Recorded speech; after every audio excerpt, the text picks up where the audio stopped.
Hi, everyone. You are listening to Radio Cherry Bombe, and I'm your host, Carrie Diamond, coming to you from County Cork in Ireland. I'm at the Ballymaloe Festival of Food, presented by Kerrygold.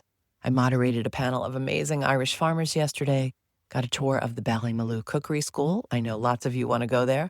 And I had a beautiful dinner at Ballymaloe House. I've bumped into so many of my favorite Irish chefs and creatives, lots of whom you've heard on our show, like Darina Allen and Ali Dunworth. Check out my Instagram feed and stories for more of my visit. I had the best time, and I can't wait to go back to Ireland. Let's jump to today's show. We have a great guest for you. It's Liz Moody, author, journalist, and host of the Liz Moody Podcast. I think this is Liz's third appearance on the show, so obviously we love Liz. She is probably the closest thing I have to a guru. She is genius at sharing solid, simple, actionable advice for physical and mental wellness. At the end of the day, Liz wants all of us to lead happier, healthier lives, and that is awesome in my book. Liz joined me at Newsstand Studios at Rockefeller Center to talk about her early writing career, some of the wilder experiences from her younger days, her best advice, and the importance of community and positive aging role models. Stay tuned for our chat. Today's show is presented by La Durée. Some gifts whisper, a La Durée gift speaks in fluent French. Whether you choose La Durée as the perfect companion to a graduation bouquet, as a hostess gift for that sun-drenched Memorial Day soiree, or as a delicate surprise slipped into a picnic basket, celebrate each moment with La Durée. With its heritage rooted in 19th century Paris, La Durée has long been the authority on the art of sweet indulgence. Their macaroons, with the crisp shells and soft whisper-light ganache filling, are more than a delight, they're a gesture. Some of you know how much I love La Durée, and especially their famous macaroons.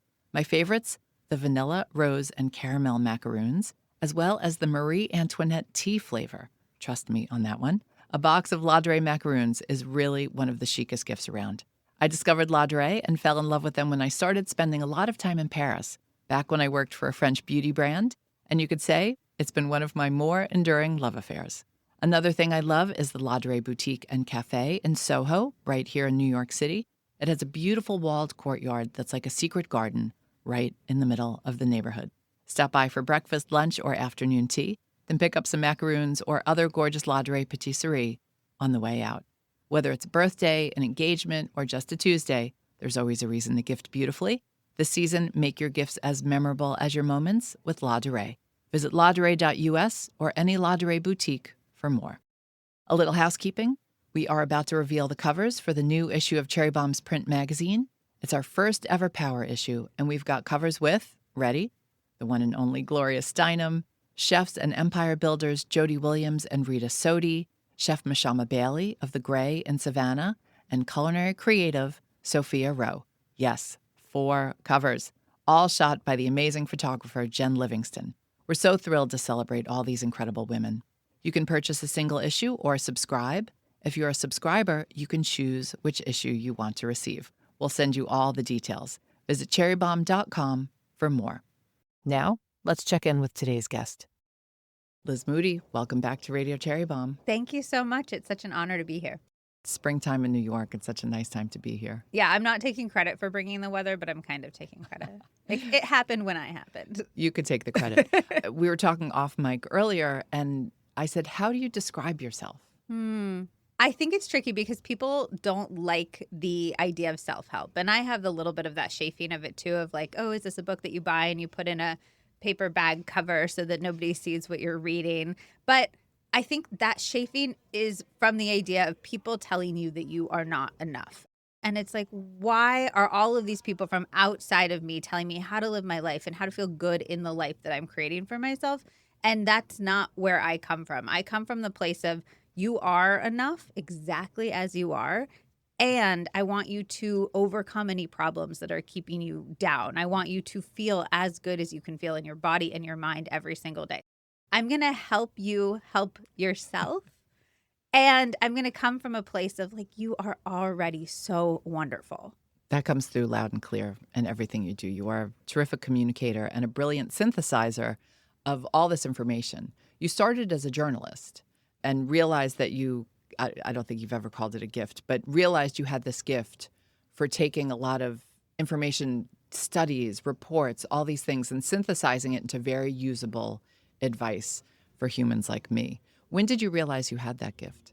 The gift that I realized that I had young was curiosity. So I started my journalism career when I was 16 years old. I walked into a local newspaper office and I said, you should have a column for teenagers and it should be written by me.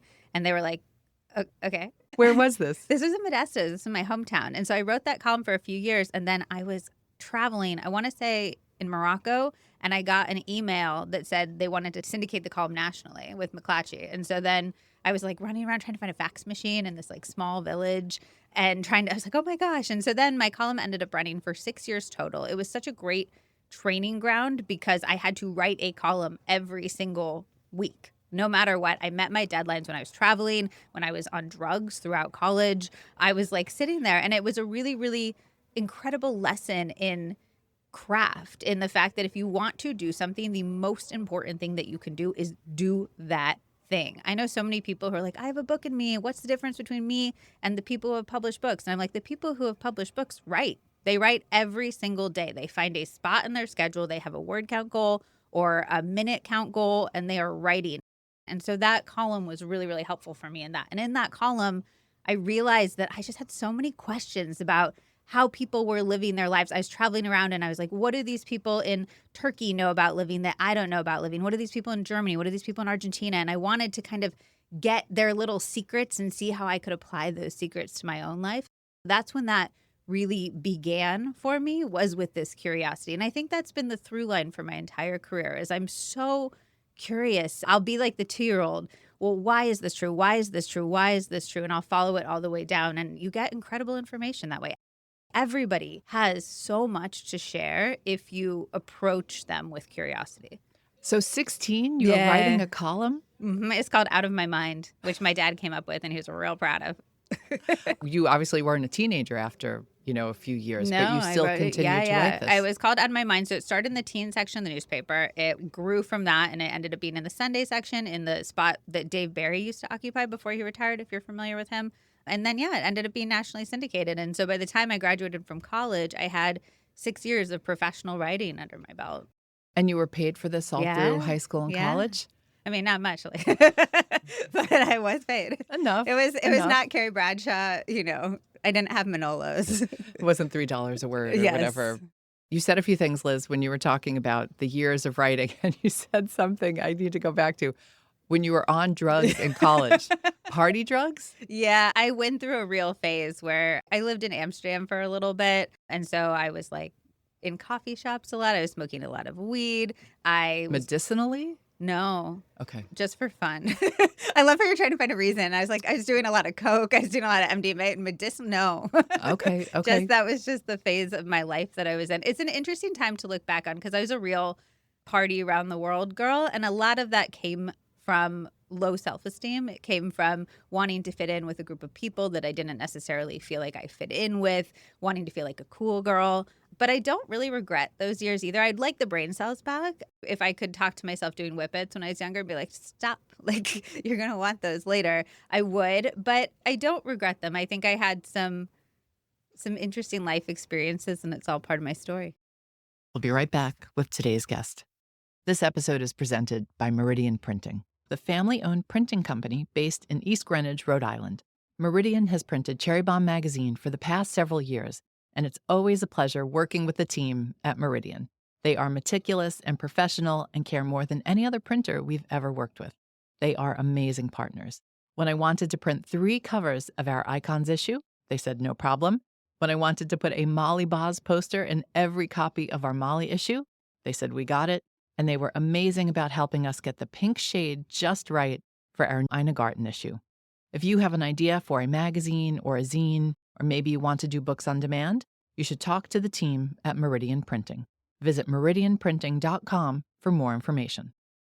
But you were writing this column about getting advice from lots of different people and places. Were you taking your own advice? Were you taking the things you were learning and applying them to yourself? So it was a mix. I fancied myself as sort of like a Dave Barry meets a Bukowski figure. Okay. I know who both of those people are. You have to tell the audience who So those Dave people Barry are. is this comedic writer, and he would just do these little slice of life columns. And he was really funny and sort of warm and heartfelt. and kind of what was going around in your city, that type of thing. Bukowski, on the other hand, would write about his like crazy adventures he'd have, and that was sort of the way that he was exploring the world. And so I fancied myself as an observer, an explorer, an adventurer. I would be always looking for stories in my life. The nice thing about my column is there was absolutely no guidelines. I could write about anything that I wanted any single week as long as I turned in 800 words by the end of the week. So it was a mix of like, oh my gosh, I had this adventure where I got kidnapped in Morocco, or I got lost on the streets of Berlin or something like that. Or it would be like I ended up in this small town and these people took me in and I got to see the way these people were living multi-generationally. And that was really interesting. So it was all part of the story. And I like to share this because even though nobody really asked me about this part of my life on podcast, so, but I like it as part of my life because I think there can be this narrative of like clean and it's all just like very, oh, she's this person who writes books and lives this healthy life and wakes up at 5 a.m. and she's drinking her smoothies and blah, blah, blah. And it's like, no, life is messy. We all have these adventures that feel so circuitous and so tangled at the time. And then we look back and we're like, that is why that was the way that it is. Kidnapped in Morocco? Yeah, just like a little. I don't like to talk about that one too much because I love Morocco so much and I love the people of Morocco, and it was 100% a result of my own stupidity. Okay. Where is your Netflix series? I mean, you talk about Carrie Bradshaw, writing her column, and I don't know, I could see a show about Maybe those Liz in my Moody future. years. I will say I'm loving And Just Like That, even though I find the storylines somewhat subpar compared to the original series. You like that show? Okay, because, wait for it. I'm going to give you a real Liz Moody take on it, which is that if we have positive aging beliefs, it adds 7.5 literal years to our lives. 7.5 literal years if we believe that aging is a good thing. This is from research from Dr. Becca Levy at Yale. And so many of us don't feel that way. All of the examples that we are presented of aging are people being like, the good years are behind me. I'm having to get all this plastic surgery just to look like I looked 10 years ago. I'm getting phased out of work. Nobody listens to my opinions. And just like that, again, it is the storylines sometimes could use some work. I'm an original Sex and the City fan more so, but it is one of the only examples on television of women who are in their 50s and I believe even 60s, some of them who are wearing outfits that make them feel phenomenal. They are falling in love. They are starting new phases in life. They are having adventures. And I think that is so, so important for women to see and to internalize and to know is possible. So my Netflix show might be me as like an 80-year-old frolicking naked on a beach somewhere just to let people know that they can. Amen, sister. Okay, but I got to challenge you on a few things. I need to first say I am a giant Sarah Jessica Parker fan. Okay. I have loved her since Annie. I loved her in all the movies she did before Sex and the City. I loved her during Sex and the City. I just don't like that show. I think the writing is just spectacularly awful. I rarely come out and say bad things like that. I'm so invested in the characters. You could put them in a white room, not doing anything, and I'd still watch it. I still watch it just because I love Sarah Jessica so much. She is the nicest human being. But can you think of another example? Yes, a million. Like that? Don't you think it's kind of like a golden age for women? Like all the Nicole Kidman stuff, all the Cate Blanchett stuff, Bad Sisters. I think I love Bad Sisters. The Studio with Kathryn Hahn. I think that Agatha with Kathryn Hahn. And I think the more examples, the better, because I just think that we internalize what we see. And this is why curating your social media is so important. Curating the books that you read, curating the TV shows that you watch. We are internalizing that these are the possibilities for our life. So more of these possibilities is better. And I'll take a few storylines that could use some massaging to have these examples on my screen. Eva Longoria has a new show on CNN, Searching for Spain. Ooh. Yeah, I'm trying to think of some other examples. I don't know. I'm older than you. I mean, I'm in my mid-50s now. But I finally feel like I see representation. Do you feel like you enjoy being in your mid-50s? Love. Why? Do you feel like you internalized any of the messages about what women can and should be as they get older? Or had to push back against any of those? That's a good question. I regret having been part of the beauty industrial complex when I was a beauty editor.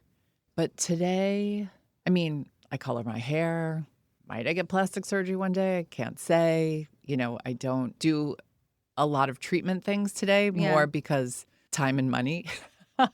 Maybe if I had the time and I had the money, I would do stuff. Maybe I'm lucky in that I don't internalize a lot of that. I also think cherry bombs had a lot to do with it. Like I just interview one kick-ass woman after another. Which, again, is about curating. I think anybody listening should be trying to do that as much as they can in their own life, curating the women that we're exposed to. One of the things that Dr. Becky Levy said when I interviewed her was that we cultivate these positive aging beliefs by surrounding ourselves with examples that this is possible. So you've lived a life where you've really gotten to do that. And I think for many of us, that life has to be a lot more intentional. We have to work for that. And I think my mom's a good example. Also, she still works. She's in her 70s, and I think that's kept her really vibrant and involved and connected to the world around her. But I do think all these amazing women I meet in Cherry Bomb. Back to you and your life story that we might or might not see on Netflix one day. You did hit a wall at a point in your life. I think, was it when you had moved to London? Yes, when I had moved to London and I'd been living in New York and had a really thriving, vibrant community here. And then I moved to London for my now husband's graduate school program. And suddenly I was severed from community in a way that I never had been before in my life, but I didn't know the importance of community yet. So I did not identify that as a problem. I was working on a book and just spending more or less every single day by myself. I've always had tendencies towards anxiety. I was always kind of like nervous about everything. And then when we were in London, that anxiety began to ramp up and up and up and up.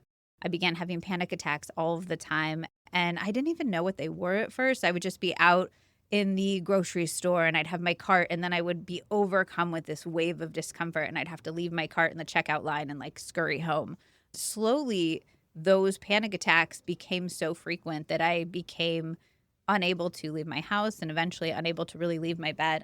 And that was for a period of months that I was agoraphobic and just in bed because everywhere else was so uncomfortable and bed was the only place that felt safe for me. Why do you think that happened? So I do think the lack of community in hindsight is something that I really, really realize the importance of. It's kind of like when you don't realize how good it feels to be healthy until you're sick. And then you're like, oh my gosh, I'm going to appreciate every single day that I don't feel sick. When it was taken away, I realized the power of that in my life. And there's so much research to corroborate that now. The world's longest study of human beings, the Harvard School of Adult Development study, found that the single greatest factor in terms of us living our longest life and our happiest life is the quality of our relationships. So I cut that off. I cut off the quality of my relationships. And I think we can kind of hear that and go, that sounds right. But then when we live our lives day to day, we do not live like that is true. We schedule our gym time. We schedule all of our meetings. We come home tired, burnt out, ready to scroll on our phones because we cannot give the people in our lives our energy because we've given it to every other part of our lives. And I do think there's elements of necessity to that. We all have to make money. The world is making it increasingly difficult to live, and there's systemic issues that definitely need to be addressed. And there are things that are within our agency. There are things that are within our power that would make us feel significantly happier, that do not take that much time, and that would help us reprioritize ourselves to the things that really do matter at the end of the day, the things that our 85-year-old self is screaming at us to prioritize. Mm-hmm. You have two amazing episodes on those topics that I really recommend everybody goes back and listens to. One is on energy and one is on burnout. Yeah, I those think are they both were new. two separate ones. Yeah. Really, I just learned so much from those two episodes. I mean, I made a note to go back and listen to them again, and I rarely listen to episodes a second time of anybody's show, even my own shows. But really, everyone will benefit from listening to those. I think energy is the base habit that we all need to be thinking about so much more because we're sitting here berating ourselves like, why can't I meditate? Why can't I meal prep? It's like, because you don't have the energy. Be gentle with yourself. Stop yelling at yourself for not having the ability to do these things. Work on the underlying energy. Let's get you that back. Two questions about the London years. Were you working? I was working remotely, and then I had saved up enough that I was writing a book. Okay. How did you pull yourself out of this? Okay, so the only thing that I really knew how to do at that time was to reach out to experts and to get information. And so I was laying there in my bed. I had my computer like propped up next to me and my cat was on me. I started reaching out to people who I really had no business reaching out to. Heads of neuroscience at Ivy League universities and things like that. And I was like, what's going on in my brain when I feel this anxious? What's causing this in my body? How can I begin to mitigate some of these reactions? And 99% of the people didn't reply, which is very fair because they're busy, important people. And I was reaching out to them out of nowhere. But a very small percentage of people did reply. And this goes back to my core life philosophy, which is never be the one to say no to yourself. One of my favorites. I love this so much. This is how I got my book deal. This is how I got my husband. This is how I've gotten everything good that's happened to me in my life, is because I say, yes, that person could say no to me. My husband could have looked at me and been like, why is this girl hitting on me at this bar? But he was like, she's kind of cute. You know, like, let somebody else say no to you. And so this was an example of, I could have said, why would these people want to talk to me? Why would these people want to help me? And instead I said, I will let them say no. They can say no, and that's fine, but I'm not going to say no to myself. So those 1% of people started to say like, oh, well, these are nutrient deficits that you might have. These are the power of meditation. If you move your body, that was something that came back a lot. Like, that can have a really huge effect.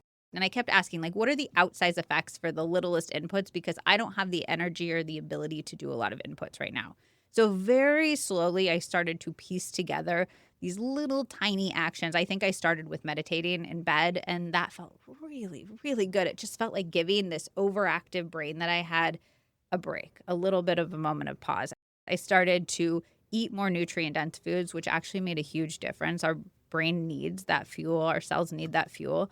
Little by little, I started to feel a little bit better, and then I would add in another little thing, and then I'd feel a little bit better, and I'd add in another little thing.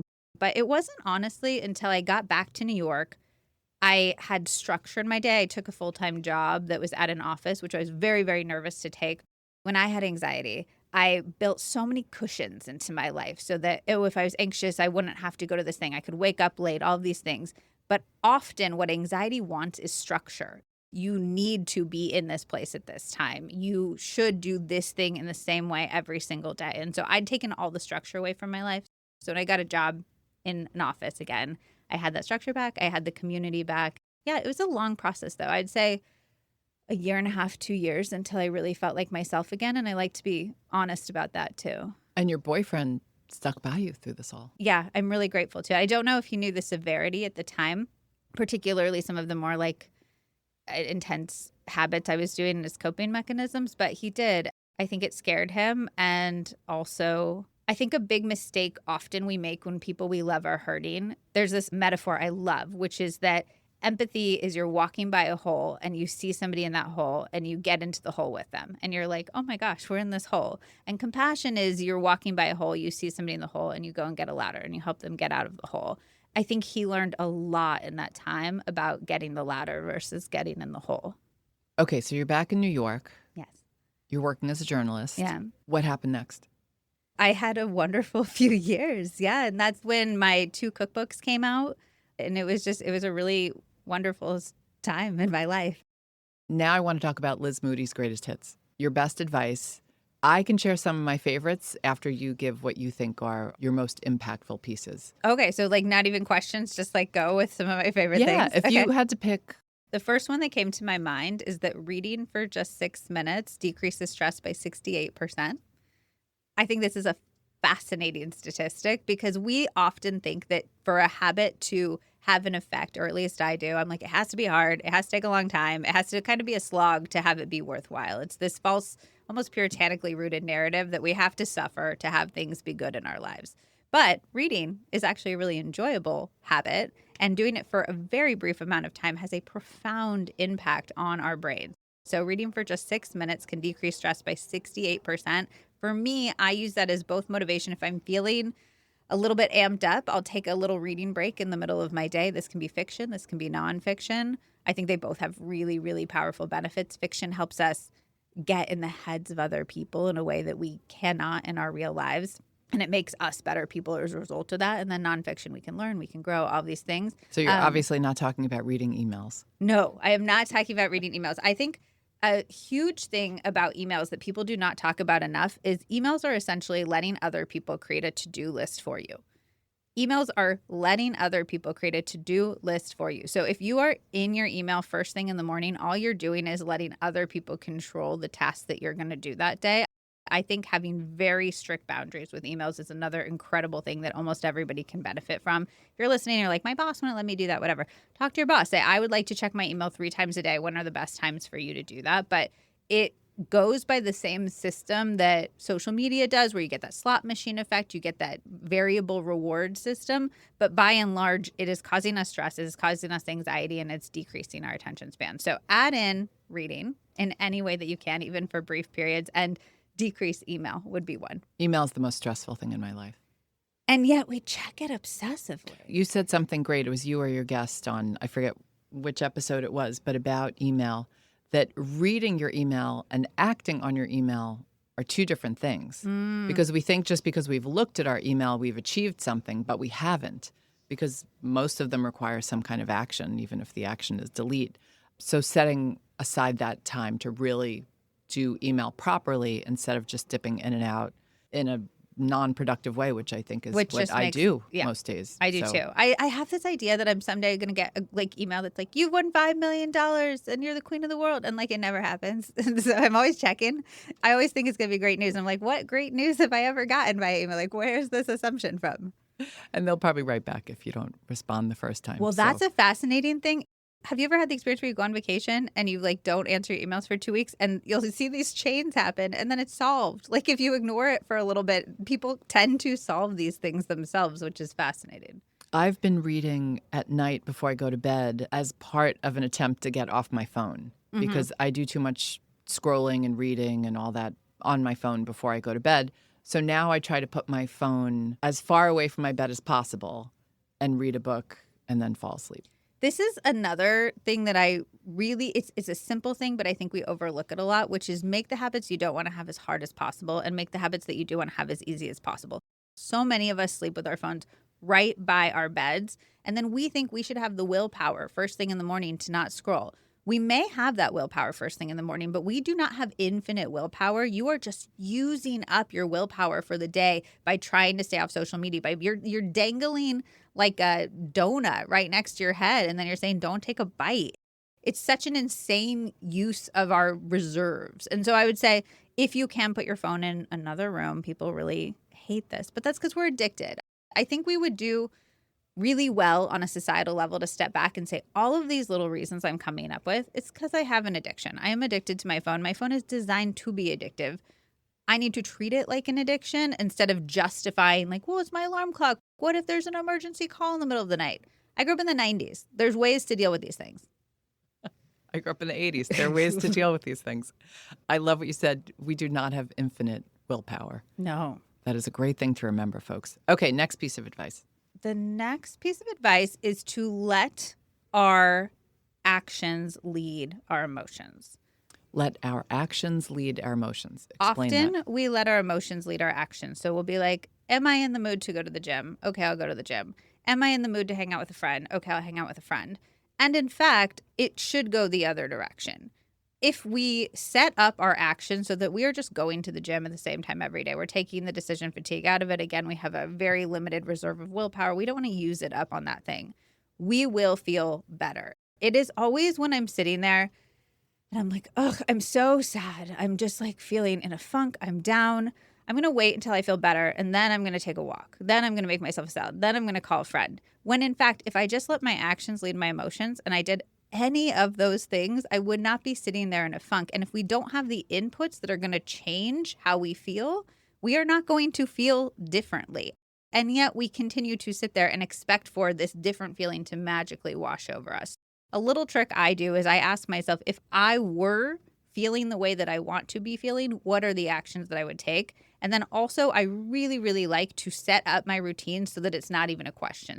I go to the gym same time, same way, every single day. I eat largely pretty similarly most days so that I'm not thinking about, hey, do I want to have this or this or this? Or I want to eat healthy today or not? I'm eating pretty much the same thing. And then another thing I think people overlook to what we talked about earlier is I have standing friend dates. So if I'm going on a walk, I'm calling a friend. I do that anytime I'm on a walk. I'm scrolling through my phone book. I'm like, who am I going to call on this walk? I have standing dates with friends. I have a game night that's once a month with some friends. I have a book club. I have an articles club with my husband where every single Wednesday we each read an article or listen to a podcast separately. And then we come together at dinner and we talk about, we present it like a book club or here's some questions that I have about it that it brought up for me. And it means that we're not just sitting there in front of the TV and eating our food together. So I think ritualizing and routinizing these things so that we're not having to think about it, then we have these actions built into our life that make us feel the way that we want to feel. That also connects to you have a thing, I forget exactly what you call it, open folders? Yes, open folders. That's sort of like a sub piece of advice to what you just said. Oh my gosh, open folders. So open folders are all of those things that accumulate in your brain all day, all week long. I need to return that package. Did I call that person back? Did I answer those emails? Ugh, like my desk is such a mess. I really want to clean it up. These are all creating these open folders, and these open folders are sapping our energy because we're task switching in these little ways all way just to be like, we're doing the thing we're doing. And then we think about, oh yeah, I have to return that package. We're doing the thing we're doing. Oh, you have to return that package. It's taking up so much mental energy. So I do life admin days. I do it every 2 weeks, but whatever cadence works for you, where you just go through and you go through all of your open folders. And I keep a note on my phone. So anytime I think of something, oh, got to return that package, write it down in the note. I know I have a day scheduled to handle that thing. And then I come back on that day and I do all my little things. So all the things you mentioned earlier, going to the gym, working out, eating healthy, those could be open folders. Like I should go to the gym. I should meal prep. I should eat healthy. I should do this. Yeah, I think a really interesting thing in life that I'm realizing more and more is that life should be a mixture of novelty and routine. So all of the things that you want to do regularly that you're kind of yelling at yourself a little bit not that you're not doing, those should be routines. You should take the decision fatigue out of it. Again, you should make the habits that you want to have easier. But then you can get caught in this cycle of, well, I go to work, I go to the gym, I come home and I eat the same dinner and life feels the same. And you look back and a year has passed and 2 years have passed and you're like, what's going on here? And that's where the novelty comes in. There's really interesting neuroscience that shows that when we do novel things, our perception of time slows down because our brain has to create neural connections. So if your brain is a book, when you're a kid, you're writing new pages of that book every single day. Everything is memorable. But as you get older, you've already gone to the grocery store. You've already seen a helicopter. You're not writing those new pages. So novelty forces your brain to write new pages in that book. So we perceive that book as larger. We perceive time as going slower. I think that the secret to a really satisfying, fulfilling life is routinizing all the things that we want to do every day, but then filling our life with intentional novelty, interesting experiences with our loved ones, with ourselves that break up that sense of monotony and make our lives feel really long and satisfying. All right, one more piece of advice. Oh, I know a good one. The one that I think has helped me immensely, hydration. I mean, so 85% of us are dehydrated at any given moment. There's also research that shows that you become more hydrated if you sip water throughout the day instead of having these moments where you chug, chug, chug, and then you go about your life and then you chug, chug, chug. And also we want to eat a lot of our hydration too. So not to be another person telling you to eat your fruits and vegetables, but that is an advantage of eating your fruits and vegetables.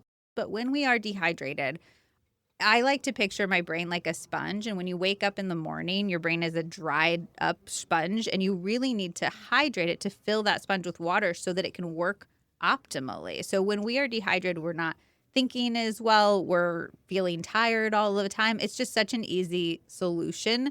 My husband, whenever I have anything wrong with me, he's like, it's because your shoulders are tight. And I'm like, it's not because my shoulders are tight. And he's like, well, but if I rubbed your shoulders for a second, would all of these problems go away? And a lot of the time they do. It's these simple little things are often the things. And we're kind of feeling around in our brain. We're like, should I break up with my partner? Should I move to a new city? Should I quit my job? And it's like, maybe I should drink a glass of water and go for a walk around the block in the sunshine and then see how I feel. This is something else I love to point out to people is that our brains do not make good decisions when we are stressed. The part of our brain responsible for creative problem solving, for solution making, turns off when we're stressed because our brain is like, we're running from a lion. We don't need to be like doing that. We are focused on one thing only.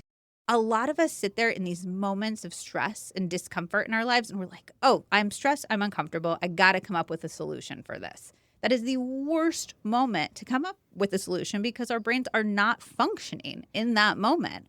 And so the best thing that we can do if we are stressed, if we are uncomfortable, and we're like, something's got to give, something's got to change, get yourself into a state of comfort, decrease the stress, and then approach the problem with that part of your brain turned on. You're going to get so much better results. Great advice. Yeah. But yeah, I realized I was Dehydrated all frequently the time. dehydrated when the pandemic started, Oh. when I was home and could really start to pay attention to how my mood, my emotions, my energy level were impacted by food and drink. Oh, that's so interesting. Mm-hmm. Yeah. So what's your secret to hydration? Because water is so boring. Well, it actually came from Christina Tosi. Maybe it was at Jubilee even when she talked about like one of her secrets was staying hydrated. But this was like 10 years ago. She said she just chugs water in the morning so she knows she's taking care of it. So if the rest of the day gets crazy busy. Then you've like at least had some. Yes. Yeah. I think that's like, again, I think it's slightly better to sip throughout the day, but also I'm not a fan of letting perfect be the enemy of the good. And any way you can get water. For me, it's got to taste good. So I'm like with my electrolyte powder all day. I'm also I know you love your teas AG1 and your electrolyte powders. and herbal tea, anything that makes it tasty. I'm fine with plain water. I should be the spokesperson for New York City water. I think New York City has It the best needs a water. spokesperson. I love my tap water. Oh my gosh, you're the only one. I remember when I first moved here, I was so hungover one morning and I went to the tap and poured a glass of water and I needed it so badly and I tried to drink it and I could not because it tasted so, this was before I even cared about health. I was just like, this tastes so bad. I cannot physically bring myself to drink this. Don't talk bad about the New York City water. No, I love it. I chug it in the morning. I do have to remind myself still, though, but I do feel so much better when I do it.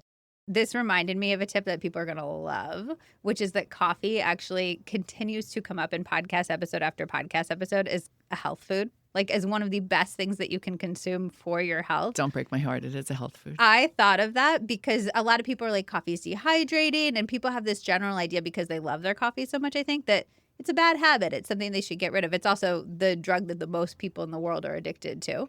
But it decreases all-cause mortality. It actually has a decent amount of fiber. It has as much fiber as a glass of orange juice, which is really interesting. It has chlorogenic acid, which has been shown to be anti-cancer. It helps with decreasing risk of dementia, all these different things. Over and over and over in podcast episodes, I will ask doctors and experts and researchers what has outsized benefits, like what foods are kind of the really special ones. And coffee comes up more often than any other foods. If you're out there drinking your coffee, you can feel really good about it. Oh, thank goodness. I was afraid you were going to tell me you had to stop drinking my enjoy coffee. it. I love Enjoy my it. coffee. I noticed one of your sponsors has a pu'er tea. Yes. And Alice Waters was just talking about that when we interviewed her the other week. I can't remember whether she had high cholesterol or something and started eating more whole grains and drinking pu'er tea. And it helped. And it helped. That's amazing. Yeah. That's another tip I will have for people is we try to share information on the podcast that's as broadly applicable as possible. And a lot of it is about mindsets and habits and routines. And really most people can benefit from it. And also I like people to listen and kind of get to file away all these little tools that they can pull out when they need those tools. I think we over-index on this broad information and sometimes we under-index on personal information. So I do encourage people, go get your blood test. Find out about your personal health as much as possible because then even if your doctor isn't necessarily going to be the most helpful, sometimes they will be and that's absolutely amazing. Often it's hard to find doctors who are as receptive as we would like them to be to that information. But at least you have it and then you can seek out information that's like specifically applicable to your situation. I think sometimes we are like, my gut feels a little weird. And it's like, go get some tests about that. Like, let's have the information for you. Trust your gut. Yes. Last thing we'll talk about is sleep. I know you're a big believer in sleep. Who's not? When I became fully menopausal, my sleep was just the worst. Yeah. I guess perimenopause and menopause. I realized I had to do something about it. I was like, I've either got to go see a doctor, go on sleeping pills. I've got to figure this out. So I got an Oura ring. Mm-hmm. And I know they're expensive, and I'm not being endorsed by Oura rings, but it's the first time I used something to track my biometrics, and it's been life-changing. What has been life-changing about it? It just made me aware of all my bad habits and how I was sabotaging my sleep every night. I didn't really understand the phases of sleep, like the REM part of the REM sleep, deep sleep, all that. And I'm a night owl. And I was doing a lot of that, the revenge procrastination, bedtime scrolling. Right. You know, I'd work all day and then feel like I didn't have any time for myself. So I'd stay up really late. I just realized all those bad behaviors were contributing toward me not getting the amount of sleep I needed, not going to bed at the time I needed to go to bed. Yeah. And the ring has helped immensely. A few quick and dirties there. One, I do think that so many people would benefit from taking these micro moments to themselves throughout the day. So many of us feel like the only time we get for ourselves is late at night, and then we're sacrificing our sleep, which is sacrificing our next day, to have this moment of me time, of self-care, when really it's doing the opposite. So I do think scheduling in, even intentionally putting on your calendar, this is 20 minutes. It can be for scrolling. If you want to scroll, it can be for reading. It can be for taking a walk around the block. But feeling like you've taken care of yourself all day long can be immensely helpful. 2, deep sleep. You get more of that early in the night. So the earlier you do go to bed, typically the more deep sleep you're going to get, which is the type of sleep that really cleans out your brain and makes you feel really, really rested the next day. So I do think that's helpful. 3, the colder that you could make your room, around 64, 65 degrees, that's going to help immensely with deep sleep particularly.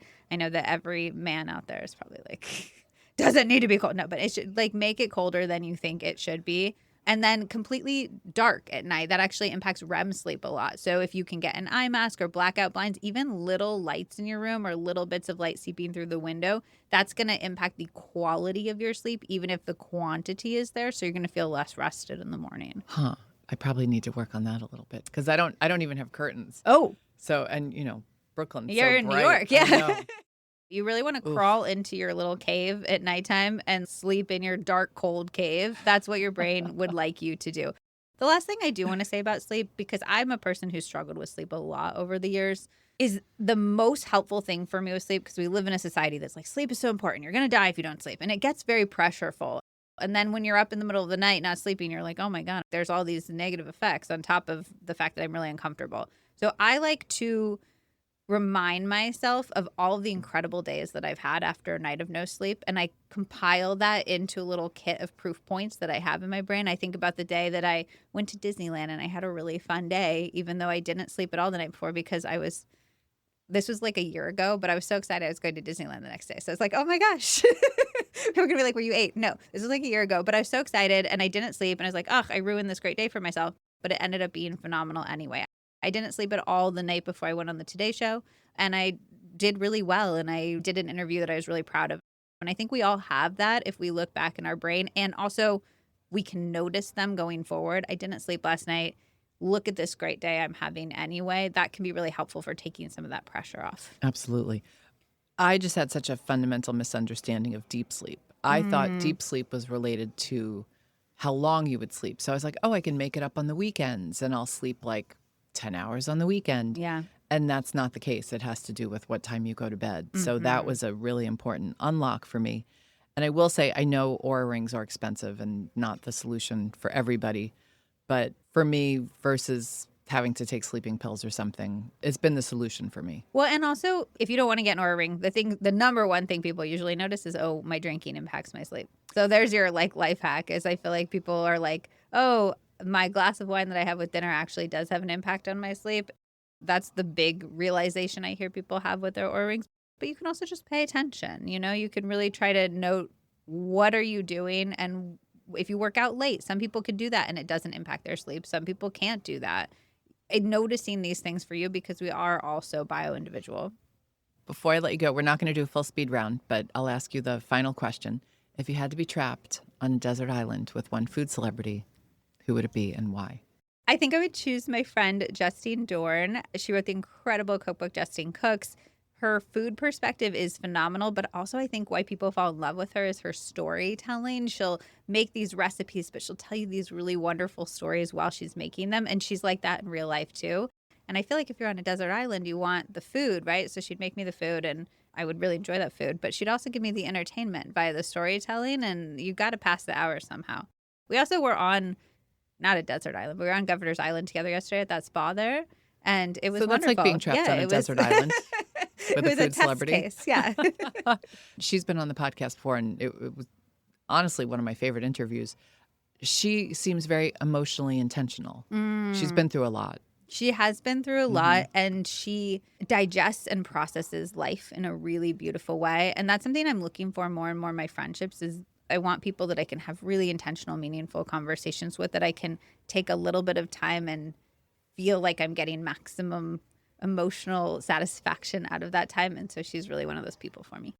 Tell folks how they can interact with the world of Liz Moody because it's expanding. You've got Substack, so many things. Mm-hmm. Yeah, so the main way is my podcast. It's called the Liz Moody Podcast. We have 2 episodes a week. Every Monday, you're going to get a little bite-sized solo episode that's going to give you habits or routines or mindset shifts that you can take into your week and feel really motivated. And then on Wednesday, we have long-form, in-depth interviews with experts. We talk about gut health. We talk about hormone health. We talk about longevity. We talk about depression. We talk about how to eat for fat loss. We literally have a very wide spectrum of anything you can think of. We probably have an episode about it, money, everything there. And then we also have a Substack. It's called The Takeaway. We have 3 a week. Lots of deep dives on there too. We're doing this week all the things I do to help with my fear of flying. So hopefully that helps somebody else out there. And then I'm on Instagram. I'm at Liz Moody, and you can see how I'm applying all these habits and routines that I talk about in my real life in a joyful way, in a way that makes it fun. Our motto is that if wellness is making your life worse, it is no longer wellness. So we're all about being stress-free and really improving our lives, not adding more to-dos to them. Well, thank you for improving mine. Thank you. That's it for today's show. Don't forget to listen to Cherry Bomb's baking podcast, She's My Cherry Pie, hosted by Jessie Sheehan. New episodes drop on Saturday mornings, wherever you get your podcasts. Our theme song is by the band Tra La La. Joseph Hazen is a studio engineer at Newsstand Studios. Our producers are Taka Zen, Catherine Baker, and Jenna Sadu, and our editorial coordinator is Sophie Kais. Thanks for listening, everybody. You're the bomb.